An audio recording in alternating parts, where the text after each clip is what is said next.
চলো গাইস, আমাদের বাড়ি একটা বাড়ির পাগল এসে, আমি কিন্তু ঢুকে দিচ্ছিলাম। বাড়ির পাগলটা এসে আমাদের মন্দিরে পতাকা উত্তোলন করছিল। আর এই ভিডিওটা ভালো লাগলে লাইক সাবস্ক্রাইব করুন আর আমাদের সবাই পাশে থাকবেন প্লিজ।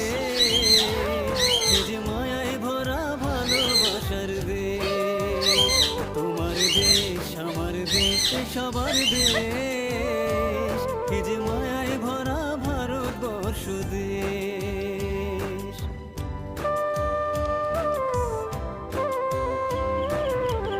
হ্যালো গাইস, আর এই পাগলের কাছে কতটা টাকা, আমার লোক না সামলে আমি পাগলের কাছে টাকা নিয়ে নিয়েছি।